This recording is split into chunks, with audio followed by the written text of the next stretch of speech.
I live in a little small town called Foster City. It was going broke. Mm-hmm. I'm like, wait a minute. We got all these people here, get up every morning like I do, drive down to San Jose, go to the best corporation, make them tons of money, and our little town is broke. Wait a minute. My home is one of my major assets. Can't we protect this? Yes. So I did one of the little crazy things. Guys I drank beer with, watched the ball game. We all got together and we drew straws. We literally drew straws. Who's going to run for mayor? I lost. I lost. Same business, different day.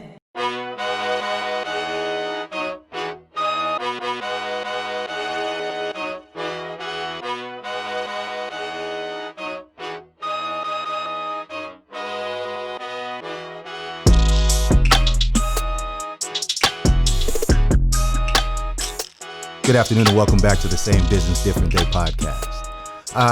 As always, I am Zeke Corley, your host today, and I am happy to introduce my co-host, the returning champion, Bill Corley. How you doing, Pops? I'm great. Good. It's a good time to be here. Good. I'm glad you're here, and shout out to Alyssa. I hope she's feeling better. But the show goes on. We want to talk about our guest today. Now, he flew in just to do our show, and we're so thankful for his time and efforts. A lot of going out on your own in business starts with knowing what success looks and feels like. None of us would be in the position that we're in today without the lessons we've learned working for others. As a previous guest, George Coltrane, pointed out, if you don't put your best foot forward working for others, how will you ever know you have what it takes when you're doing your own thing? That experience helps build the confidence you need to take the leap and become a business owner in corporate America. Today, we have the honor of sitting down with a man who has a wealth of knowledge for our listeners, and we're thankful to him for joining and sharing with us. Ladies and gentlemen of the Same Business, Different Day podcast, let's welcome Jim Lawrence to the show. Thank you. I'm certainly glad to be here. I'm looking forward to doing it. Yeah. Alyssa usually gives the rules, but I'll give you the rules today. We just don't disclose what it is that you do, what it is that you've done. We kind of want to go back a little bit further and learn more about you. Okay, so we're going to start there, and then at some point I'll do a reveal, and we'll move forward from there. Sounds interesting. Okay. I like that. Can you tell us, well, first of all, where'd you grow up? I grew up in a little town called Alcor, just south of Knoxville, Tennessee. Okay. Yeah. Okay. You remember having early memories of what you wanted to be when you grew up? The memories were centered around the fact that I wanted to just grow a business and become economically self-sufficient. Mm-hmm. At an early age, my family was split apart. My dad went one way, my mom went the other way, and that was fine. Okay. Because I wanted them both to be happy. Sure. And as I began to grow, I was probably 10, 11 at the time. The man in my life was my grandfather. He was always there. He always had a group of other older men around him, and I was a young kid come along and I'd ask for a dime. Mm-hmm. And as the years went by, I'm now 13, 14, it grew to a quarter. Okay. Yeah. Okay. Uh-huh. And then one day, one of the gentlemen just said, quit asking your grandfather for money. Go make your own money. Okay. That just, that was a shock to my system. I was like, what? He's telling me not to ask my grandfather. He said, yeah, you can go make your money. So I was, well, how can I make money? I'm only 13 or 14 at the time. He said, you can wash windows, you can wash cars, look at the grass, cut the grass. Get creative. It was like a challenge to me. Now, who was this that was saying this? This was my grandfather, one of my grandfather's friends. Okay. Because I was asking my grandfather for a quarter. He said, be self-sufficient. Go get your own.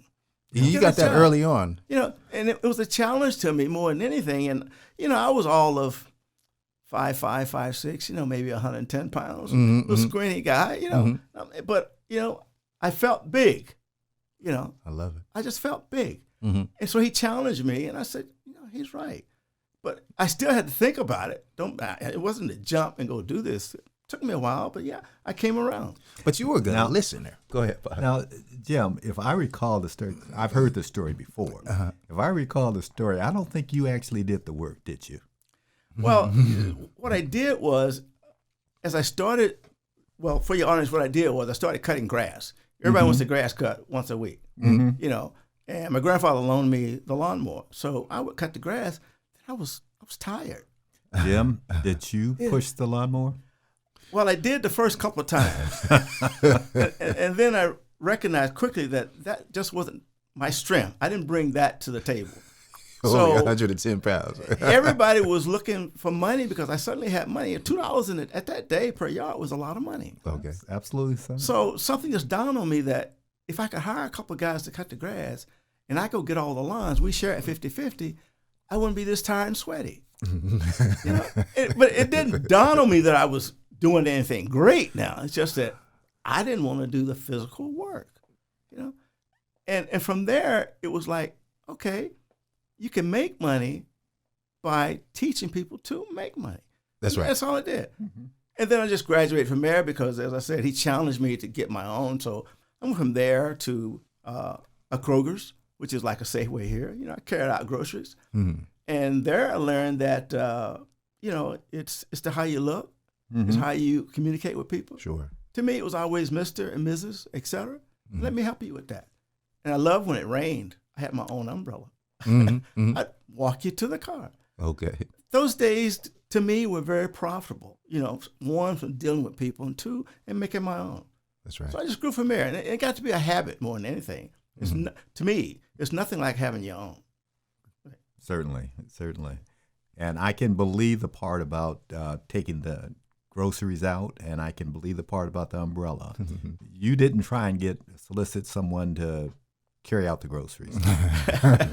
Unfortunately, in those days, I didn't have complete control. Okay. Right. But if you did, Yes, that would have been my next thought. it would have been the bag boy manager.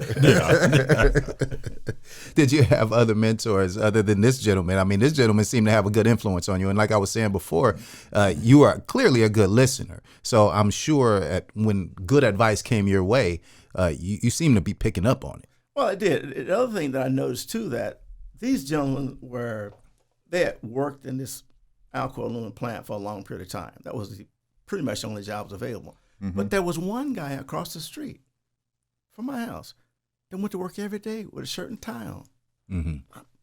I didn't understand it at first, but my granddaddy would come home. He was dirty. My grandmama said, "Don't come in here like that." The other guys, you know, so they would clean and shower outside. This guy, white shirt, I said, I want to be like him. Right. And it clicked and it stayed with me. Didn't know what he did, but I knew he went downtown. He worked and he came home. Yeah. As it turns out, you know, he was what we call a public accountant. You know, he wasn't a CPA, but he did taxes and accounting work. You know, and he had his own little office. But more importantly, you know what it was? He was happy. Yeah. This guy was always happy. Like, this guy's always happy. Yeah, clean People be hands. grumpy and coming home from work. I said, His wife probably let him come in the house. So that just stuck with me. And as I grew older, you know, people encouraged me that, you know, you want to get in life, get education. And that was drilled into me. You know, my mom, my aunts, my cousins, it was get an education. But I was like everybody else. I wanted to play ball, run after the girls. But still, there was something that said, you need to do this first. Right. You know, you need to do this first. So once I finished high school, I was lucky enough to go to Tennessee State because I didn't know any other school. Sure, the University of Tennessee was there, but it wasn't ready for me yet. Yeah. You know, or it wasn't available to me. So I went to Tennessee State. And the competitiveness of me drove me to excel. More than anything, you know, I wanted to be number one. I don't care what it was. Yeah, I don't care what it was. Why can't I be number one? So I was the same way when I did my studies. I wanted to be number one. It was tough. You know, I did that and I worked because I wanted to be self-supporting, you know, and it worked out well. What was, we understand that your mom and your dad split. Okay. You have sisters and brothers? I have 3 brothers and 3 sisters, and I have the honor of being the oldest. So you can see the difference. Right? Yeah. I had the honor to be the oldest. So you had to have the drive. Right. So I wanted to relieve her of that pressure, you know, that she may have felt towards me because my needs were expanding obviously rapidly as I was growing older. Mm-hmm. But I felt that was on me, you know. But she was a big influence. I mean, she said, "You can do this." You know, I did it. You can do it. Yeah. So you probably set the example for the rest of your family too. You know, I didn't know anything about being a mentor. I didn't know anything about setting an example. All I wanted to do is I wanted to do something good, you know, Mm-hmm. and I wanted them to see what I was doing. So I tried to get them, you know, to come along with me. Yeah. And several of them did, you know, but we all go our own pathways, you know. But what I tried to instill in them was let's do our own. We can make this happen. We can make this happen. When you were working your way through college, was it like how were you taking on these jobs? Like, are you taking on any job you can get, or are you specifically looking for jobs that are going to lead you towards, you know, some, you know, particular future? I had 2 jobs in high school, college, and the first one was a work study, you know, work for this professor, grading papers, setting up the classroom, etc. Mm-hmm. You know, that probably took an hour a day, something to that effect. My real opportunity that came along was the U.S. Post Office was Mm-hmm. hiring part-time workers Mm-hmm. to work in the evening, sorting mail, 5 to 9. Okay. That was perfect. Yeah. I went to school during the day, Yeah. 4 o'clock, catch the bus, go downtown Nashville, work 5 to 9, get home at 10, take a half an hour break, eat something, study till 1:32. Boom, get up next day, do the same thing. Right. Mm-hmm. You know, that was my mantra. You know, to me that was easy because I was in school. I'd get a break. I'd go study and catch up. Then I'd go to work, and I was taking care of myself. Mm-hmm. Yeah. Now, you probably had some, I mean, you know, we all had the ups and downs. I mean, in whether it's in your work experience or otherwise, maybe in school, did you have any experiments, any jobs, hustles, any things that you were trying to do that kind of set you back at all? You know, I went into this small little restaurant business Okay. at one time. Okay. With this gentleman. He said, "I can cook. I can do all this. I just need you to, you know, take care of the door." Mm-hmm. I said, "Okay, fine." I had no idea the amount of work that was involved in that, Mm-hmm. nor the complexities of the business that, you know, we buy a certain food on Monday and it's gone, Right. you know, whether we sell it or not. Right. Right. And that was hitting, you know, the bottom line, Mm-hmm. you know. So that was a hard lesson. And it was one that, you know, we signed on to and we just couldn't pick up and walk away from it, you know, so we had to work our way through it. And the tough part about it was when we decided to exit that business, we had turned it around. It was still too late, huh? Right, right. Wow. You know, but it was more than I wanted to give Mm-hmm. for the return that it was given me, you know. You know, it's funny. We just interviewed Tony Lloyd Connell last week from Park House Eatery. Okay. And we talked about the restaurant industry and the tough time that they've been having over the past year and a half, right? But slim margins was certainly that Yes. conversation. Yes. Very slim margins. But, you know, they get addicted to that, though. A lot of restaurateurs is like, okay, I need to find another place. I want to buy another restaurant. I need to, you Right. know, this location, put it on this corner. And then, you know, but it should have been a breakfast restaurant. That's all we needed to do. No, it should have been a bar. You know, as insurance brokers, we know it shouldn't have been a bar.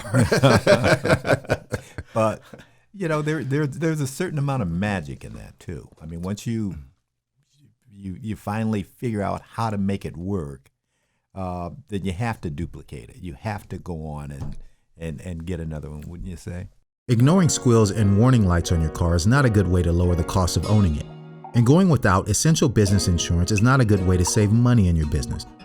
What we know for sure is doing either will cost you more than you will save in the short and the long run.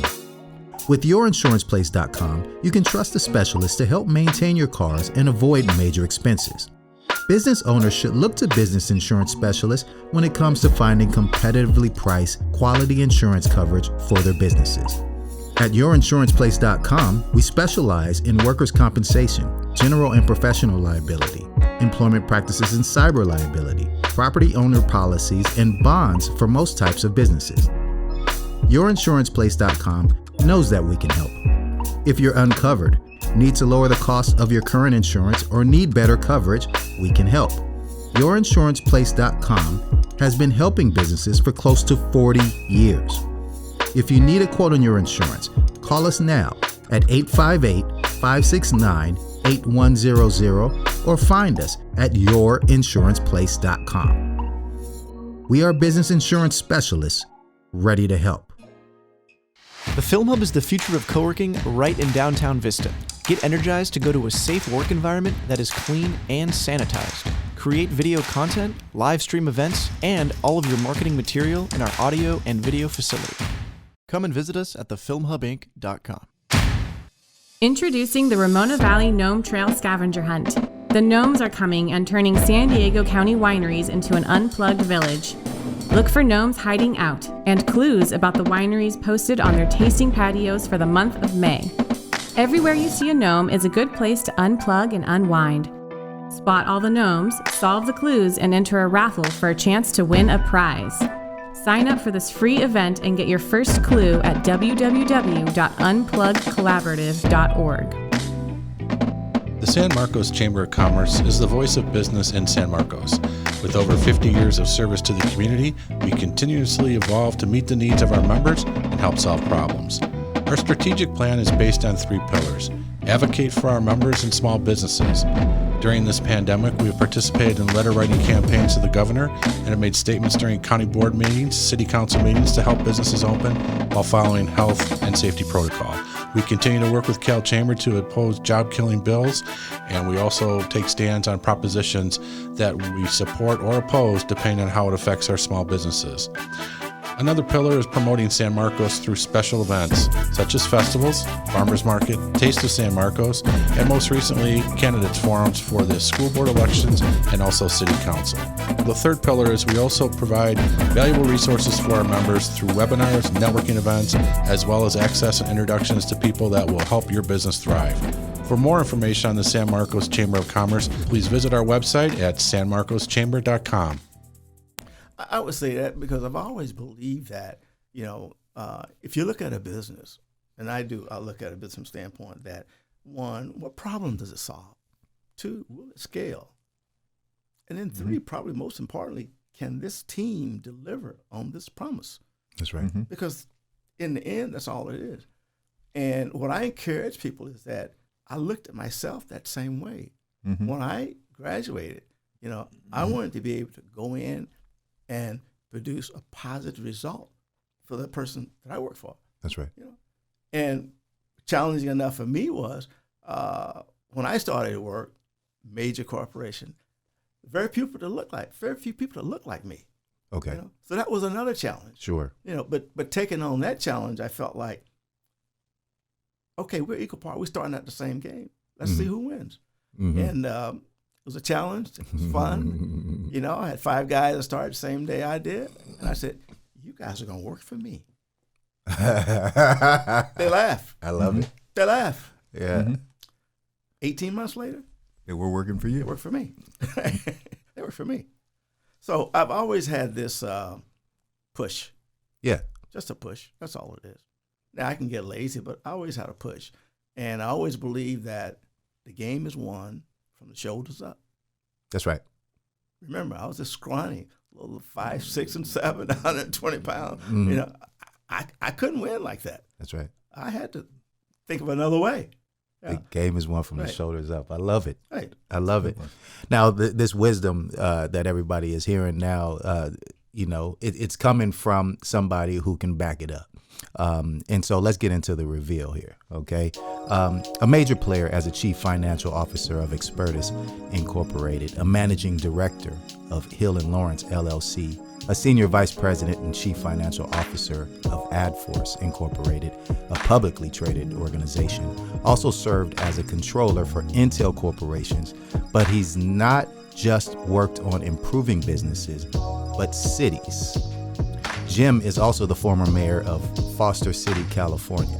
This is a great opportunity to get your pen and paper and take notes as we continue our conversation with the one and only Jim Lawrence. Jim, I met you, seems like eons ago, but I'm sure it has been that long ago, maybe, 12, 15 years ago. And at that time, you were at Expertus. That was, I believe, the first time that we met. Yes. Tell us a little bit about the gym before that meeting, though. The gym before that meeting, if I go back to the days, I finished undergrad and I got my MBA and I came to California, my wife and I. And my first job was with a little firm called Memorex. I don't know if you guys remember that. Yeah. And, I met a group of guys at Memorex. Mm-hmm. And they moved around from corporation to corporation to corporation. And I was fortunate. I was the finance manager for them. And we seemed to click. We worked well together. And they were of the club that thought like the venture capitalist thing. You put your eggs here, maybe one of these 5 will make it. And I ended up, getting called to the next assignment. Hey, we're starting this company over here. Why don't you come go with us? Mm-hmm. And, for a country guy out of little Alcoa, Knoxville, Tennessee, it's like, really? Yeah, come go with us. Work with us. We're gonna do this. So I was able to use that as a model to work. But more importantly, I felt that I had to always deliver on what I promised. Sure. So my mantra was, if I come into the organization, I owned, the back end functional operations, the accounting, the finance, the HR, the IT, all those functions, and they didn't have to worry about it. Mm-hmm. In addition to that, I provided, advice and counseling to keep us, from a ethics standpoint, governance standpoint, properly measured. And more importantly, they got comfortable. They believe that, hey, here's a guy that can deliver this. So I always tell people, whatever you promise, you have to deliver. That's right. Because those people are buying. They're buying what you're going to deliver. Mm-hmm. And I wrote that mantra. So from Memorex, I ended up, a little firm called Silicon Graphics. From there, we left. We started a firm. Sold it. Made a little money. Mm-hmm. Relaxed a little bit. Then some friends of mine went into a big, huge corporation, Intel, and said, come go with us. I said, really? Yeah, let's do that. So I did that. The glory of that is I travel, for 2 years in a row, every other week.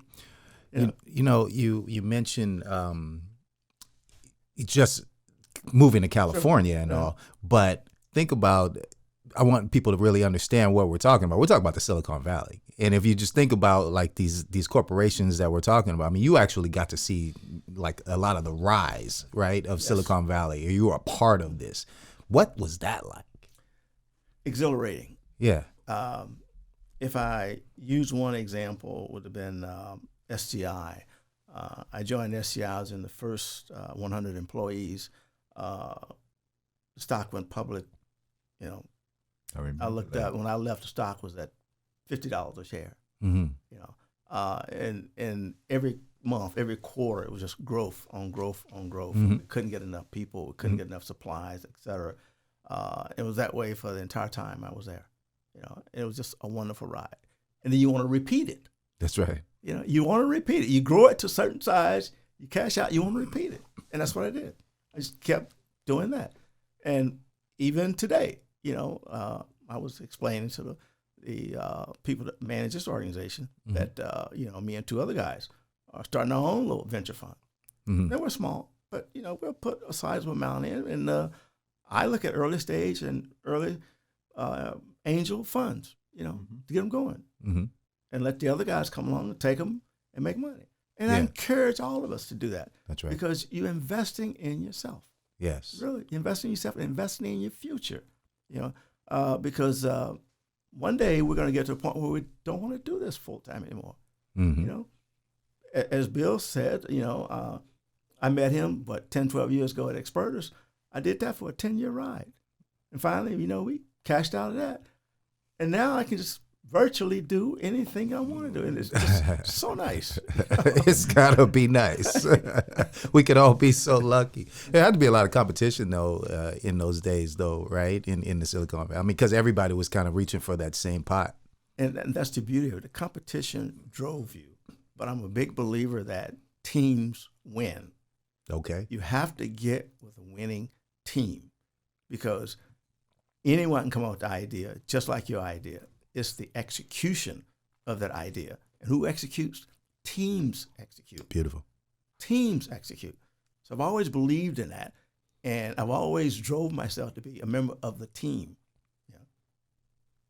What about the influence over the rest of the world? I mean, because you guys are kind of like in this little bubble, right? In Silicon Valley, but everybody else is just kind of watching what you guys were doing at this time, right? That was the beauty of it, is that the corporation grew to such a large extent, both internationally and domestically, that you were touching every facet of the world.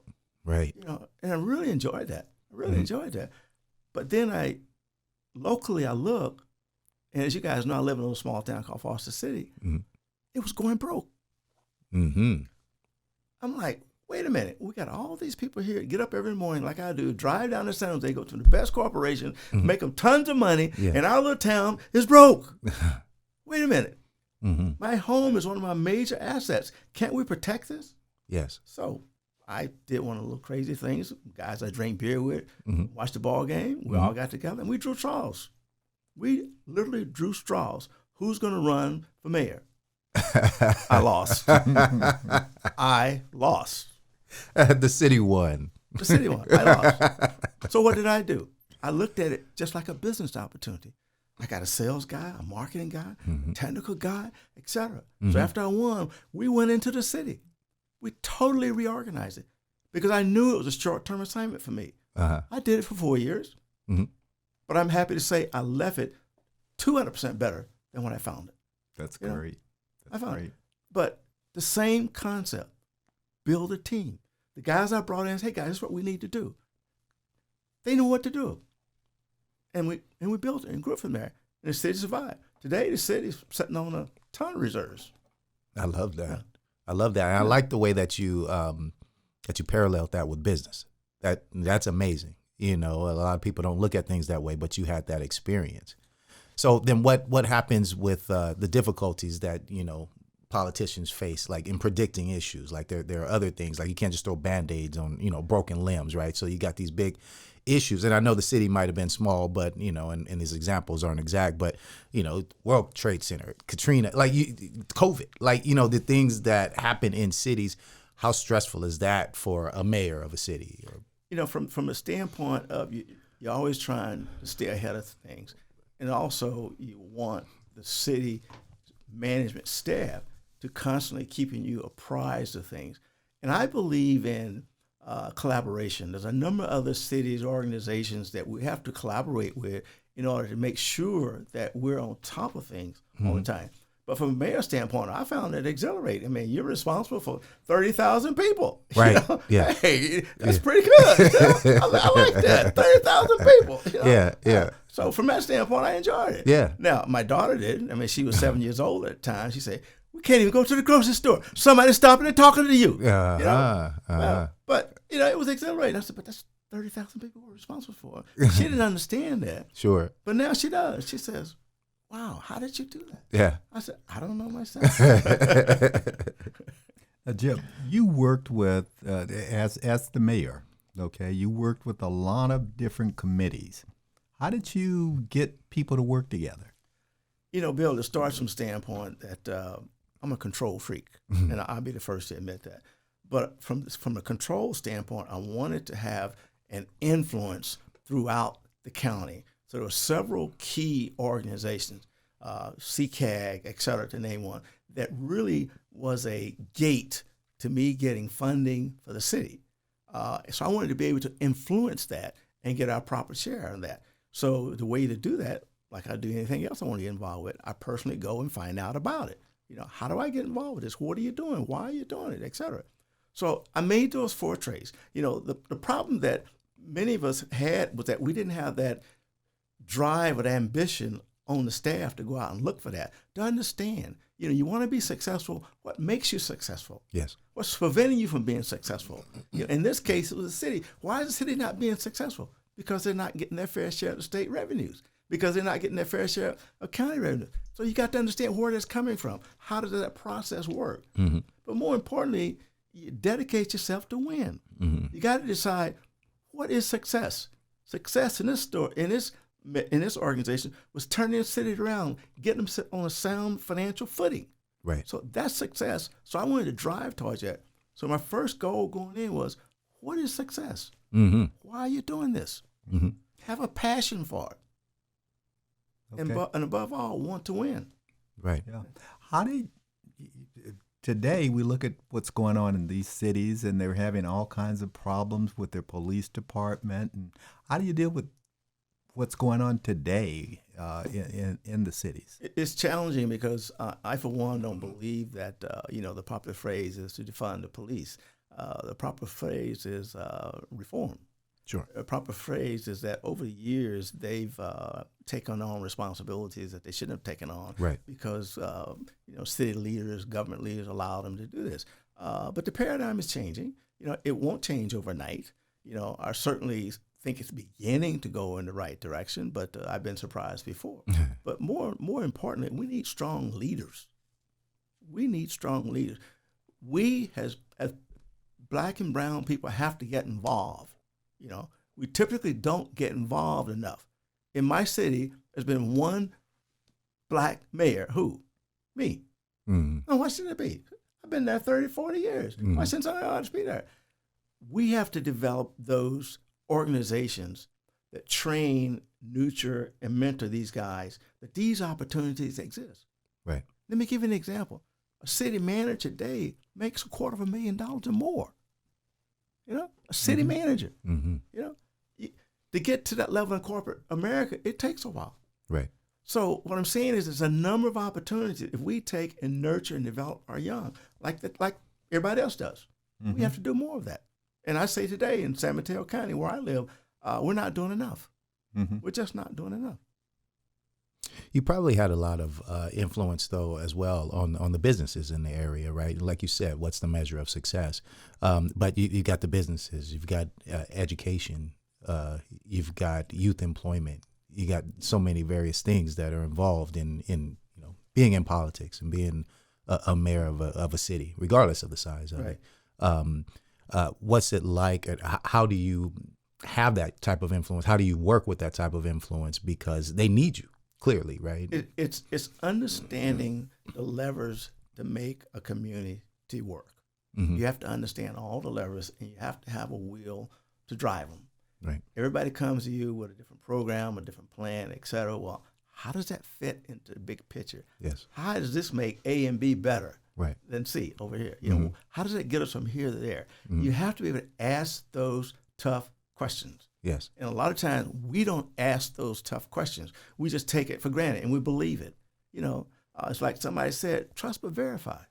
Right. Right. And I've always been that type of guy. I'll ask a tough question. One, to see if you really believe in what you're saying. Sure. Do you believe? Now you can support it from there and ask the question, because it makes us both better. Right. And that's important that you actually taking the time to hear the response, right? Because what's happening, especially in this day and age, whether you call it the social media age or whatever it is that people believe or discount.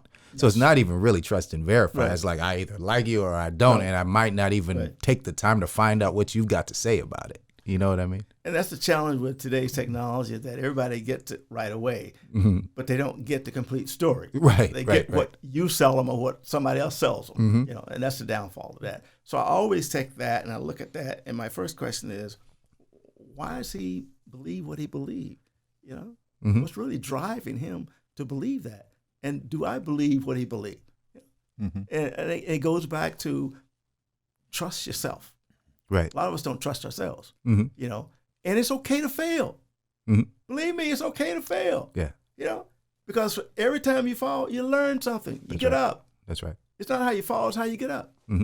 I failed, but I learned something from it. Right. So I'll never do that again. Okay, fine. Let's go to the next one. That's right. But as you talk about technology, as we were just talking about that, and working in the Silicon Valley, and during the time when you did, I'm sure there was a lot of just constantly growing technologies that you just have to be learning at all times. Well, I mean, that had to be tough, right? Oh, very challenging. Just from going from a manual accounting system to a QuickBooks, to a NetSuite, going to the internet. I'm learning PowerPoint, learning Excel. But you're in a constant learning mode. Like I shared with you guys earlier, I'm still learning. I picked up a bass guitar because I want to keep my mind sharp. I want to keep learning. Learning is lifelong. And too many of us get to the point where we hit it. I'm not going to do anymore. I'm just going to do this. No, don't be like that. It doesn't get you anywhere. There's the people aspect of it too, right? Getting away from the technology part, but just meeting people, shaking hands, the networking, like you said, the Memorex. You just happen to be around some guys, and they're like, "Come be with us. Let's figure this thing out." And even finding jobs that way, or working with other businesses that way. I mean, that's got to be kind of exhilarating. That's my style. Those who listen to the podcast understand that networking to me is what it's all about. Well, it is. I'm a strong believer that I know somebody who knows me. And I've always said to everybody that the more people you know, the better off you know. In the Valley, it's just so many great teams. It's so many people doing some great things, and you want to be a part of that. But at the same time, if you're a part of it, make sure you deliver on your promise. But networking is key. Yeah, it is very key. I mean, the social media today, I figure everybody should be a multi-millionaire with the social media thing. They can do their own. They can do their own in the garage. In my day, you didn't. Right. Yeah. Jim, if I've got an idea for business, but I don't have the funds to fund that business, how do I go about raising funds to fund a business nowadays? Well, first of all, I would say networking. Your traditional venture capitalists want to fund the business once they get to a certain growth stage. But like myself and two other guys are doing, we're investing into angels, guys who have an idea or early stage. They got a product, just beginning to grow it. There's a number of us out there like that, but we're not in a directory. You can network and find out. I mean, traditionally, if you call me up and say, Jim, what do you invest in? I invest in technology, in software, social media, something like that. But somebody else is investing in biochemistry, medical products, et cetera. I probably know them. So if someone wants to call me and say, hey, I got an idea, I want to do this, and I need my first $100,000, sure, there's somebody out there I probably know can help you do that. And I'm always on the lookout for a great idea. I was in downtown San Francisco. A guy's sitting there, he's got a little cart, and he's selling his cart, for $15. I said, are you really making money on $15? He said, sure, And I looked at the composition of his cart. He's making $15, But the guy's an entrepreneur. He's going to have a mind producing with another idea, but he's looking for somebody to help him get along. Right. And my mantra is, guys, just getting started, because I want to take you and pass you off to a larger VC firm 2-3 years down the road, something great and extend it, and they come back to me and say, Jim, for your 5%, here's what you get. That's all I want. That's my program. Right? Yeah. And so how do you become attractive to investors? Again, networking. There's a number of events that we have throughout the year. There's a number of organizations. I belong to the NABA, National Black Association of Accountants. They get a lot of inquiries through them. The Black MBAs in the Bay Area. There's a couple of groups there that I also belong to that we actually go out into the community and try to find Black entrepreneurs who are with an idea, want to do something differently. I know the people at Google as well as down at Yahoo. So every time a group there decides they want to do something, you get a chance to look at that early. There's an angel fund throughout San Jose that exists that I belong to. We get to see ideas when they first come along. So there's a number of avenues out there to get bankers. Your banks is a great avenue. You walk into a bank and got a great idea. Who do you know that's doing angel investing or early stage investing? A good banker probably has 3 or 4 sources. Because I always tell the banks that I deal with, the B of A's or Morgan's Chase, et cetera, here's what I'm looking for. So if you meet somebody, give them my card. Right. Yeah. So a number of avenues. And if the developer, if he's aggressive, money should be no object. I don't know about here, but in the Valley, that's just tons of money. Tons of money. Looking for a home. Hi, I'm Jeff Fox, founder of StarFox Media. We're a digital marketing and video production company that focuses on serving small businesses here in Vista, California. We have the team and all of the equipment necessary to produce, film, edit, and distribute your podcast to as many people as possible. For more information, you can reach out to us via email at info@starfox.media or give us a call at 760-385-3117. Let StarFox Media help you tell your brand story today. The San Diego craft beer industry has proven to be incredibly resilient. Regardless of tier, they're following all guidelines to ensure the safety of their loyal customers and staff. They want you to feel safe coming out, enjoying a beer, or picking it up to go. Breweries are open and welcoming guests into a sense of normalcy through a great craft brew. While resilient, the beer industry isn't immune to the effects of service limitations and decreased foot traffic. They need your help to stay open and continue serving the craft beer they're famous for. If you're looking for ways to support your favorite local brewery, stop in for a beer, grab some merch, or take some home to share or enjoy later. Cheers. North County Daily Star is the leading source for news and community information along the 78 corridor. It's free to subscribe and it is updated daily.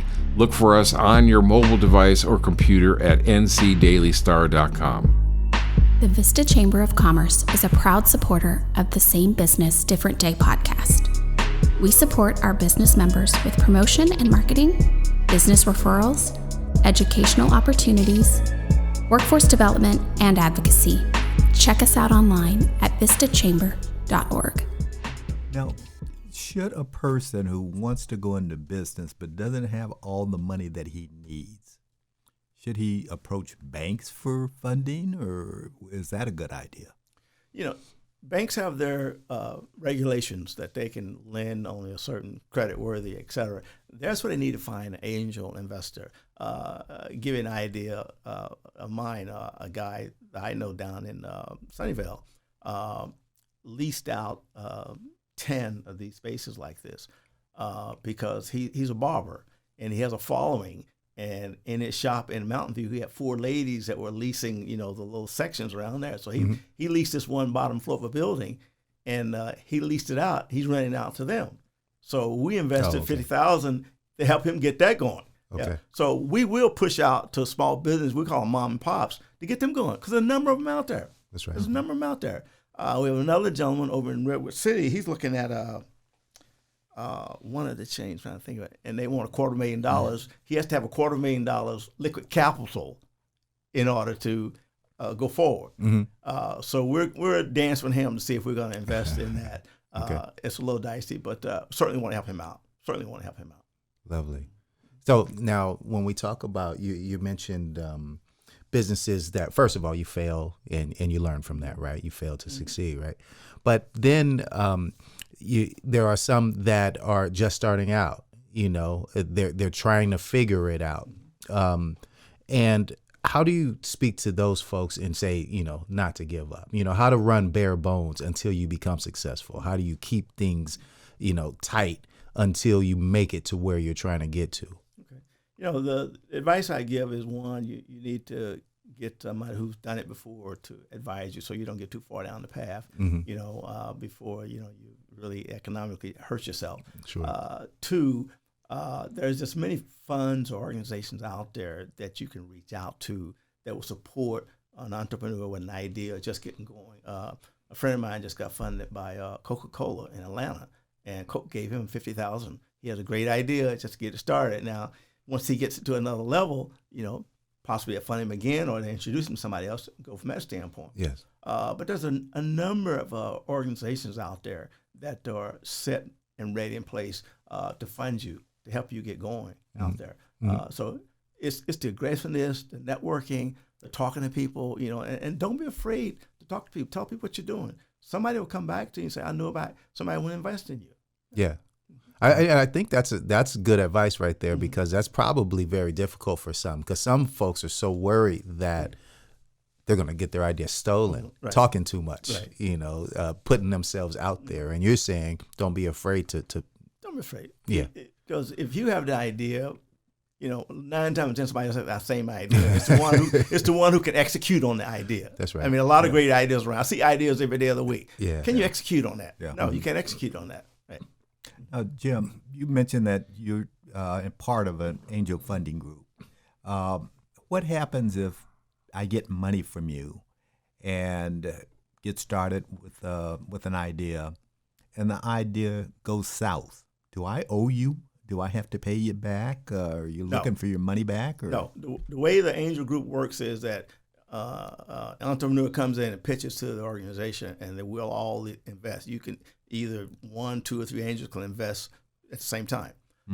But money invested is money lost. You may lose that money. So if I invest $50,000 in you, it goes belly up, fine.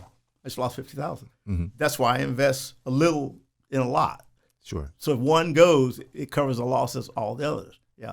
And that's why I say it's better to try to find an angel starting out than a bank. With a bank, you have to have some collateral, and you're mortgaging that collateral against that you'll lose if your idea doesn't pan out well. Right. And that's why I mentioned earlier about being attractive, right, to that investor, because an angel investor really is not treating you like a bank would treat you. Correct.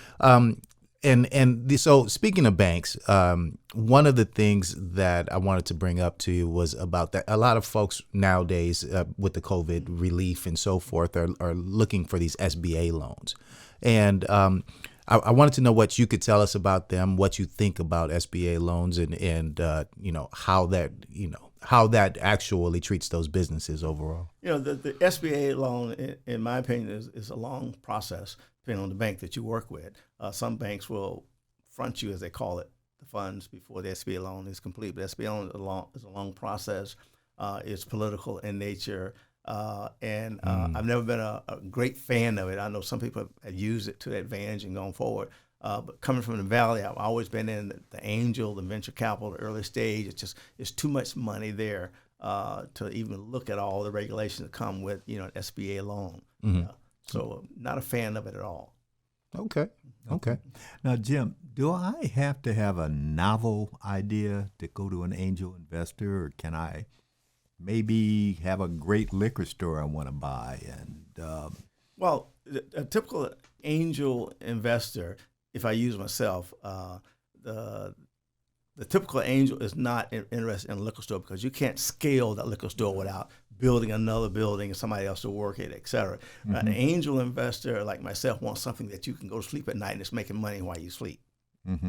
So it's something you can build, sell, scale, and give it to somebody that just keeps replicating itself without you being a part of it. Now, at the same time, there's a part of me that look at the brown and black business, look at the neighborhood. That's the part of the community that I want to invest in also. So the $50,000 or $25,000 and those things, I don't mind doing that at all, because I have an affinity to see that successful. I want to see that part of me successful. But a typical angel investment, when I look at a fund that I want to invest in, or an organization, I want them to somewhere go down the road and make $100 to $1 billion in revenue. I'm looking for it to multiply that many times. Speaking of that, though, how do you set those types of objectives? How does not you specifically, not an investor, but I'm talking about the business. How should they be looking into their financial objectives? It goes back to the actual product. Will it scale?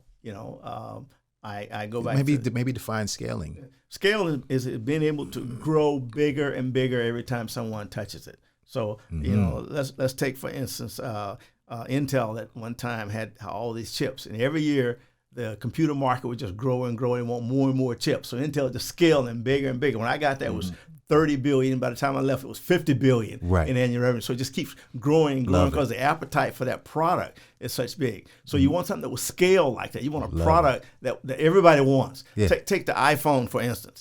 Think about how Apple came out with that first one, and the number they sell today is just into the millions or billions. Yes. Everybody wants an iPhone. So that's scale. That's right. You're looking for that. I love it. Right. I love it. And so it doesn't necessarily have to be a final number. No. It's just that it's continuously growing. Right. Beautiful. Right. Dropping the numbers. Go ahead. Yeah, I'm just wondering if you've got some funny stories you want to tell us. Some funny stories. Something that's funny that you think is worth sharing with us? Well, I'll tell you one heartbreaking story. Now, heartbreaking. Yours truly at one time had about 1,000 shares of Google. And Google went from 30 to 50 something, and I sold. If you think about Google today, so that's heartbreaking. Okay, that broke my heart. Thank you. It was funny. It was funny though. How about we're gonna take you into Alyssa's book corner, even though she's not here.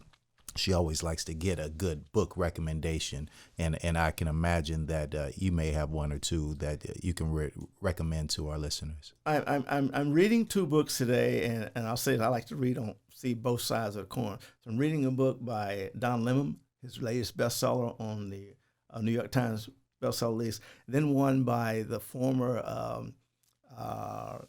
he had Pelosi's job before, Speaker of the House. Tom Boehner. I'm reading Tom Boehner's book. So I want to read both sides and see, how people are looking at the world. I like to look at the world from different perspectives, and each one of these things will give me a perspective. And I'll challenge everybody that I can read a book in about 48 hours. And I want everybody to be able to do that. I'm trying to teach my grandson to do that, to be a speed reader. Okay. You got to read the book. You got to be able to read and comprehend. Don't just read it and know what it says. That's right. Right. Yeah. Now, I understand I heard a little bit about John Boehner's book. I haven't read it, but I heard a little bit about it. And I understand that John's made pretty much a 300 or 180 degree at least turn in his life, that he's looking at a whole lot of things differently. He was asked about investing in cannabis. And before he left Speaker of the House, he opposed cannabis being legalized.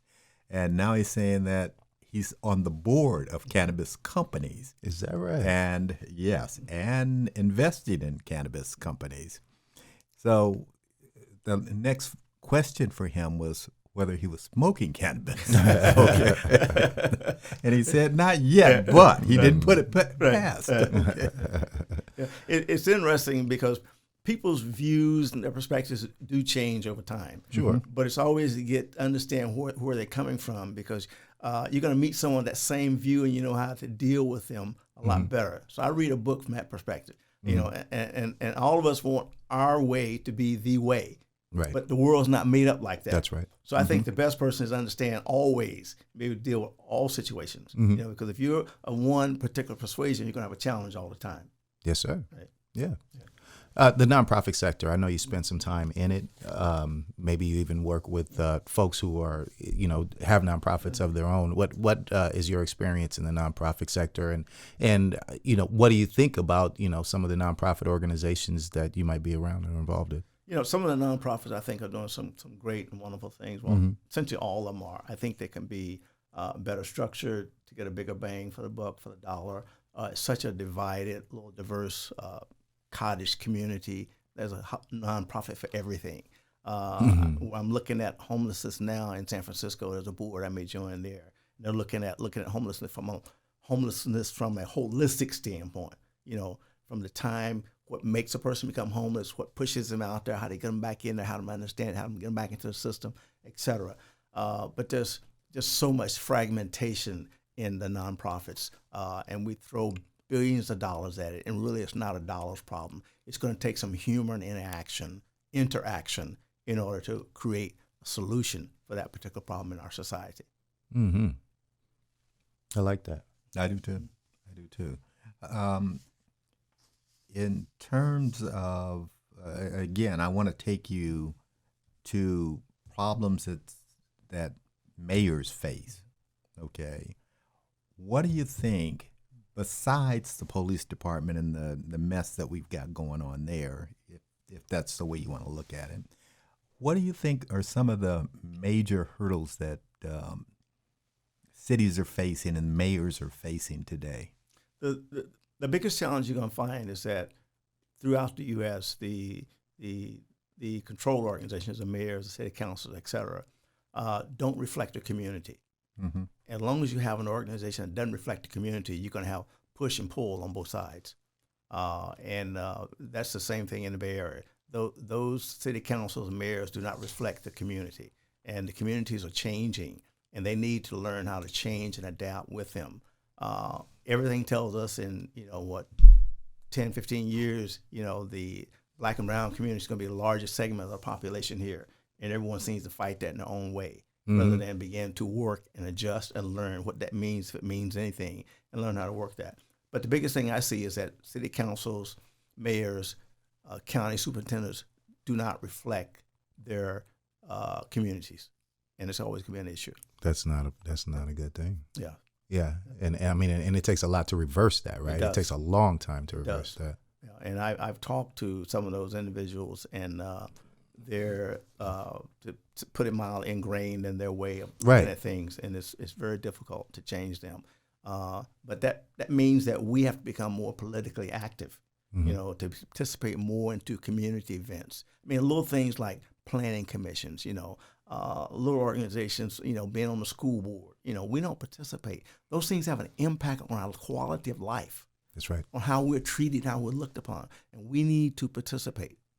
Yeah. And I say that from the standpoint that we really need to get our millennials to participate. I know there's some people who are out there, but we've been at it too long. And we need some fresh blood coming through there with a new way of thinking to make that happen.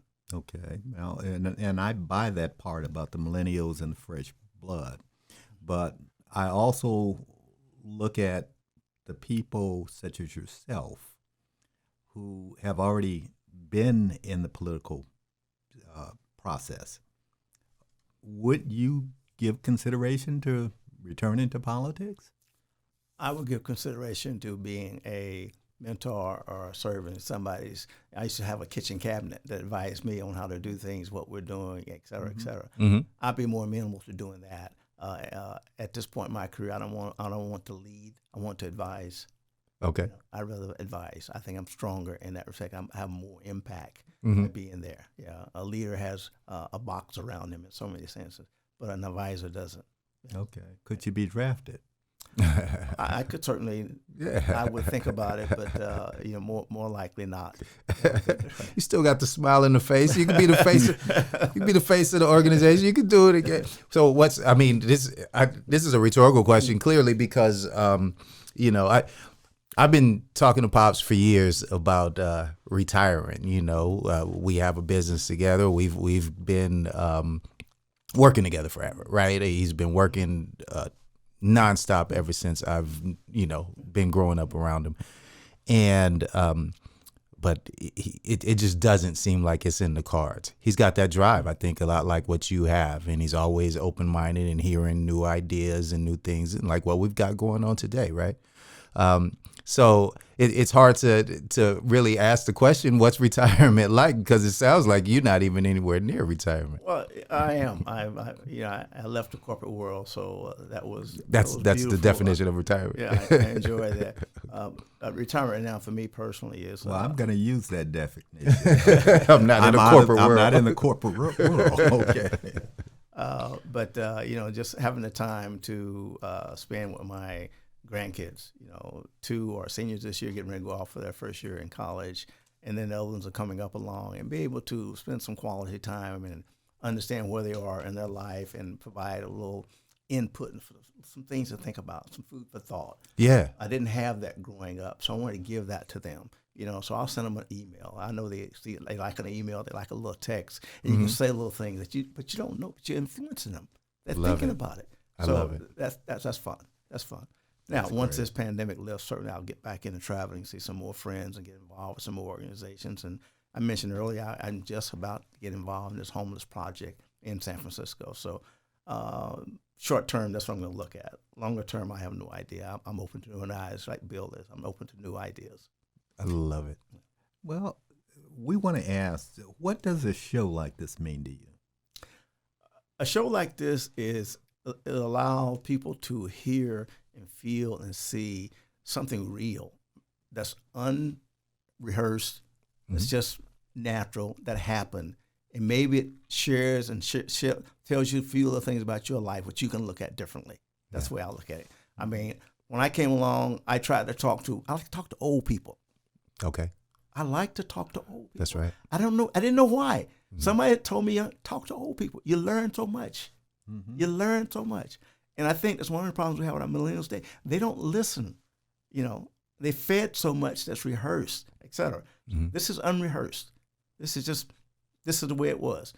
If it helps you, think about it. Not to be regional about it, but I have a feeling that me personally, I think it has something to do with being from the South. Old people, you reach out for that influence from the older folks, from the South. And when Pops takes us back down to, Arkansas, Mississippi, and, the different states, and we go visit some of our older folks, then I just can't get enough of those stories. No, you know what I there's mean? nothing like that. Yeah. Yeah.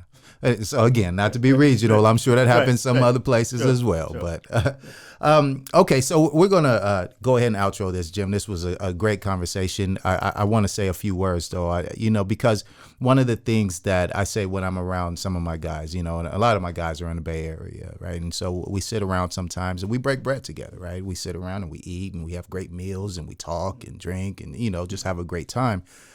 And one of the things that I said to them one time, and they, a couple of them got silent, was that, we do a lot of this, but we don't always just sit around in communion with business planning, because this is an opportunity right here. We got a round table of potential entrepreneurs, people who could do something, and we could put something together and, like you said, be a team, right? And so, I think that sharing time in conversation is important, but it's also important to do things like what we did today, with your family, your team, your peers. Conversations like these go a long way for understanding the possibilities, the plan, the grow, dreaming bigger. So we can't thank you enough, Jim, for taking the time to come visit us and share with us and be here today. Thank you so much for flying down and being with us. Thank you for inviting me. Oh, Okay. love you. Jim, we're going to send you the money on that ticket, too. I believe that. You can find Jim Lawrence on LinkedIn for contact information, and he assures us that he can help put you in touch with resources if you're looking for those. So once again, thank you, and I hope the Same Business Different Day podcast listeners thank you as well. Thanks so much.